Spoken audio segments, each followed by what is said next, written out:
दंतेवाड़ा में नक्सलियों की कायराना करतूत देखने को मिली है, तो उधर पूरा बस्तर अपने विकास के रथ पर सवार होकर तेजी से आगे बढ़ रहा है। रायगढ़ से एक हैरान कर देने वाली खबर सामने आई, जहां एक ही परिवार के 4 लोगों की हत्या कर दी गई। राजधानी रायपुर के एयरपोर्ट में रनवे के DVOR पर बिजली गिरने से भारी मुसीबत आ गई है। तो बिलासपुर जिले से एक दर्दनाक खबर सामने आई। बस्तर की लाइफलाइन कहलाने वाली केशकाल शहर की सड़क अब अपनी अंतिम सांसें गिन रही है। तो देखिए आपके शहर में क्या हुआ, आपके जिले में क्या हुआ, छत्तीसगढ़ में क्या हुआ, विस्तार न्यूज का रिपोर्टर आपको बता रहा है। जवान आईडी ब्लास्ट में गंभीर रूप से घायल हो गए हैं। दोनों जवानों को बेहतर उपचार के लिए रायपुर के निजी अस्पताल लाया गया है और आईसीयू में दोनों जवानों के इलाज जो है वो जारी है। दंतेवाड़ा के मालेवाही कैंप से 800 मीटर दूरी पर नक्सलियों का लगाया गया आईडी फोर्स के एरिया डोमिनेशन के दौरान ब्लास्ट हो गया। प्रेशर आईडी ब्लास्ट से सीआरपीएफ 195 बटालियन के 2 जवान गंभीर रूप से घायल हो गए हैं। दोनों जवानों को बेहतर इलाज के लिए पहले जिला अस्पताल दंतेवाड़ा शिफ्ट किया गया था। प्राथमिक इलाज देने के बाद दोनों को रायपुर रेफर कर दिया गया है और रायपुर में इलाज जारी है। डॉक्टरों का कहना है कि जवानों को रिकवर करने में 1 से 2 महीने का समय लग सकता है। इसके साथ ही जो गंभीर रूप से पैर में जहां चोट लगी है और आंखों में जहां चोट लगी है वहां पर सर्जरी करके वो ठीक किया जाएगा। कैमरा पर्सन अभिषेक के साथ रोहित मिश्रा, विस्तार न्यूज, रायपुर। एक ही परिवार के 4 लोगों की बेरहमी से हत्या कर दी और शव को घर के अंदर ही छोड़ दिया। 3 दिन बाद जब बदबू आनी शुरू हुई तो पूरे वारदात का खुलासा हुआ। छत्तीसगढ़ के रायगढ़ में एक ही परिवार के 4 लोगों की हत्या कर दी गई। पति पत्नी और 2 बच्चों के शव को घर में दफन कर दिया गया। घर से आने वाले बदबू ने लोगों का जीना मुहाल कर दिया। इससे कई तरह के कयास के साथ अनहोनी की आशंका भी लगाई गई। बंद घर के पीछे बाड़ी से दुर्गंध आने की सूचना पर लोगों ने तत्काल पुलिस को बुलाया। पुलिस मौके पर पहुंची।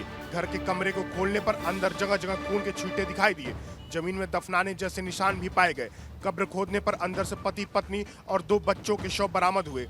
पुलिस ने घटनास्थल को सुरक्षा घेरे में ले लिया है और मामले की जांच में जुटी हुई है। इस हत्या से आसपास के इलाके में सनसनी फैली हुई है। शुरुआती जांच में पता चला है कि कुल्हाड़ी और रॉड के हमले से हत्या को अंजाम दिया गया है। फिलहाल पुलिस मामले की जांच में जुटी हुई है और जल्द ही इसका खुलासा करेगी कि आखिर इसके पीछे कौन है। कैमरा पर्सन दुर्गेश के साथ सूर्यांश गौरव, विस्तार न्यूज।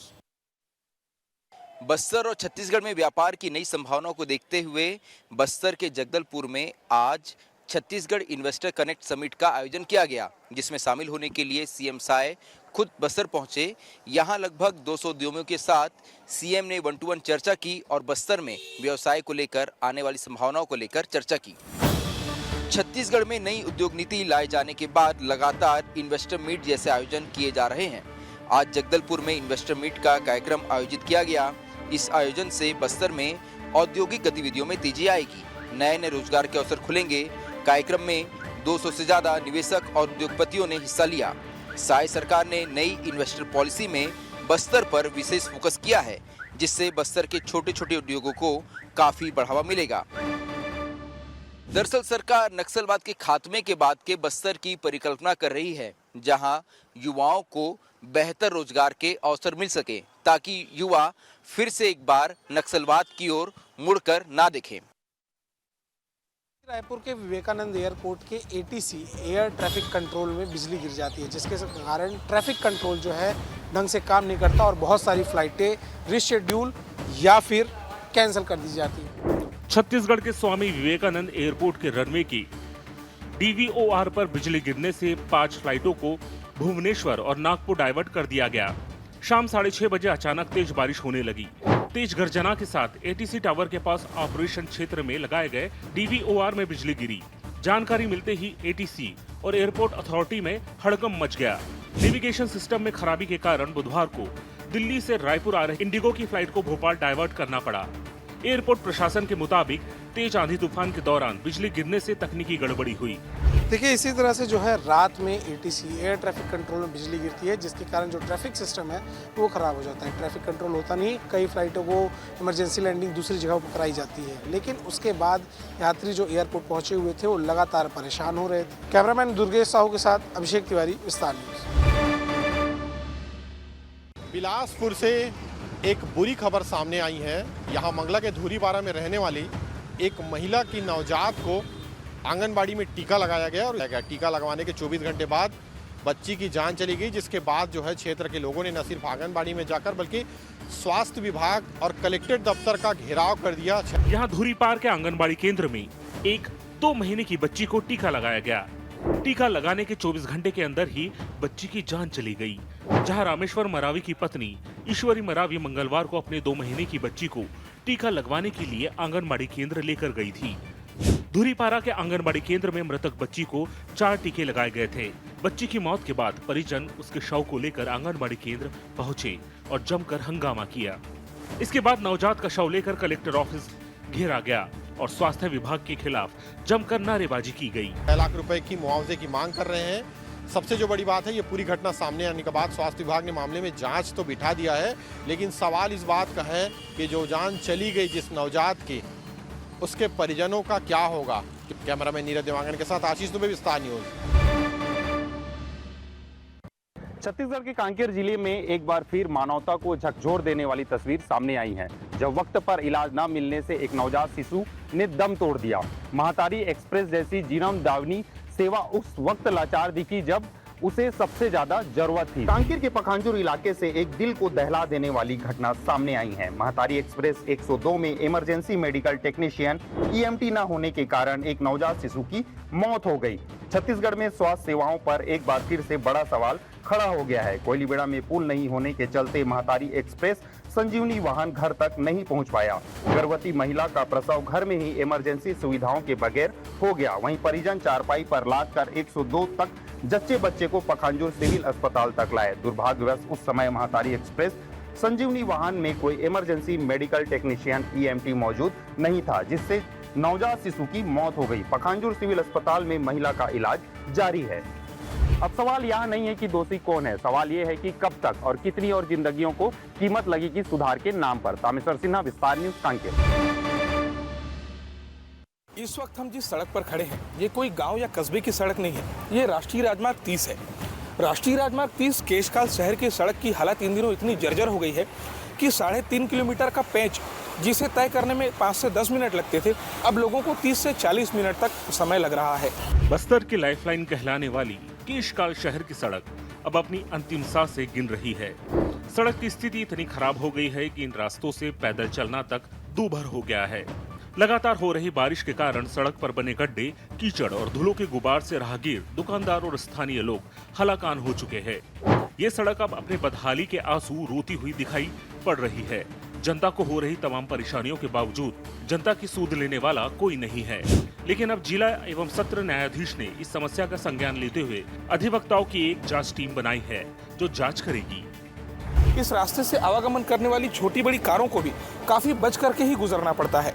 आप देख सकते हैं कि जब बारिश होती है तो इन गड्ढों में इतना पानी भर जाता है कि चालकों को गड्ढों का अंदाजा लगाना पाना भी कठिन होता है। ऐसे में आए दिन छोटी बड़ी सड़क दुर्घटनाएं भी होती रहती हैं। गरियाबंद में एक बार फिर अखिल भारतीय विद्यार्थी परिषद छात्र के प्रतिनिधि और महाविद्यालय प्रबंधन आमने सामने नजर आ रहा है। मामला इस बार पंडित श्याम शंकर मिश्र विद्यालय देवभोग स्थित महाविद्यालय का है, जहां पे BSc के सेकेंड ईयर छात्रों को अनुपस्थित बताकर उनके मार्कशीट में परिणाम को प्रभावित कर दिया गया है। गरियाबंद के देवभोग स्थित शासकीय पंडित श्याम शंकर मिश्र महाविद्यालय में ABP संगठन के दर्जनों पदाधिकारी ने छात्रों के विभिन्न समस्याओं को लेकर जमकर हंगामा मचाया। छात्र संगठन ने छात्रों के विभिन्न समस्याओं को लेकर प्रिंसिपल को ज्ञापन सौंप त्वरित निराकरण की मांग किया। इस दरमियान ABP नेताओं की महाविद्यालय प्रबंधन के साथ कई बार बहस भी हुई, जिसके बाद प्रिंसिपल समस्याओं को त्वरित निराकरण करना भी शुरू कर दिया। दरअसल महाविद्यालय में BSc सेकेंड ईयर के 30 से ज़्यादा छात्रों के मार्कशीट में प्रैक्टिकल परीक्षा में अनुपस्थित बता परिणाम को प्रभावित कर दिया गया, जबकि सारे छात्र उपस्थित थे। लाइब्रेरी में मनमानी, TC के लिए चक्कर लगवाना, अधूरा साइकिल स्टैंड जैसे कई ऐसी समस्या हैं जो प्रबंधन की अनदेखी के चलते छात्रों के लिए मुसीबत बन गया है। क्या प्रबंधन में मौजूद लोग अपनी जिम्मेदारी समझ के इस तरह की समस्या का निराकरण स्वतः नहीं करेंगे, और जब तक नहीं करेंगे तब तक इस तरह का मामला सामने आते रहेगा। कैमरामैन गिरीश जगत के साथ पुरुषोत्तम पात्र, विस्तार न्यूज, गरियाबंद। भगवान श्री राम ने माता सीता के साथ जिस रामगढ़ पहाड़ में वनवास का महत्वपूर्ण वक्त गुजारा था, वो पहाड़ आज खतरे में है। पहाड़ खतरे में है, इसे लेकर TS सिंहदेव पूर्व उप मुख्यमंत्री ने भी सवाल उठाया था। उसके बाद भारतीय जनता पार्टी ने एक जांच टीम गठित की है और जांच टीम आज रामगढ़ पहाड़ पहुंची और पहाड़ का उन्होंने जायजा लिया। अंबिकापुर में ब्लास्टिंग के बाद लैंडस्लाइडिंग की घटनाएं सामने आ रही हैं। अब इस मुद्दे पर गंभीर सियासी तकरार शुरू हो गई है। भाजपा ने 3 सदस्यों वाली जांच समिति बना दी है, जो कि स्थानीय लोगों के लिए चर्चा कर रही है। भाजपा जांच दल के सदस्यों ने सीता बेंगरा का जायजा लिया और फोटोग्राफी कराई। इसके बाद लैंडस्लाइडिंग की घटनाओं को देखा और पहाड़ पर आई दरारों को भी देखा।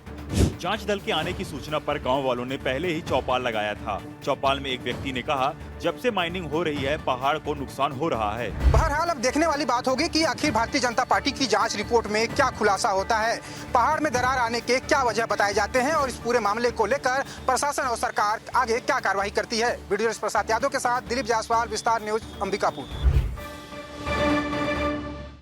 बस्तर के झीरम में NH30 पर ग्रामीण प्रदर्शन कर रहे हैं, क्योंकि हालात ये हैं कि गांव तक आज तक मूलभूत सुविधा ही नहीं पहुंच पाई है और ना ही कोई सरकारी योजनाओं का लाभ ग्रामीणों को मिल रहा है। जो हमारी बात ना माने, वो सरकार। सुकमा जिले के सीमांत दरभा झीरम घाटी, जहां नेशनल हाईवे 30 पर 25 मई 2013 को हुए देश के सबसे बड़े नक्सली हमलों में से एक झीरम घाटी हमले में कांग्रेस के कई दिग्गज नेता भी मारे गए। हमले के बाद इस झीरम घाटी और आसपास के गांव के विकास के बड़े बड़े दावे तो किए गए, लेकिन घटना के 12 साल बाद भी झीरम घाटी की दशा नहीं सुधरी है, जिसके चलते एलंगनार गांव की सड़क और NH30 बनाने की मांग को लेकर ग्रामीणों ने चक्का जाम कर दिया। 3 साल पहले झीरम की पहाड़ी पर बसे एलंगनार तक 18 किलोमीटर लंबी सड़क बनाने के लिए 11 करोड़ रुपए की मंजूरी दी गई थी। सड़क का काम तो शुरू हुआ, लेकिन इसे भी अधूरा छोड़ दिया गया। सड़क पर गाड़ियां तो छोड़िए, पैदल चलना भी मुश्किल है और यही वजह है कि ग्रामीणों ने अब प्रदर्शन का रुख अख्तियार किया है और ग्रामीण NH30 पर बैठकर प्रोटेस्ट कर रहे हैं।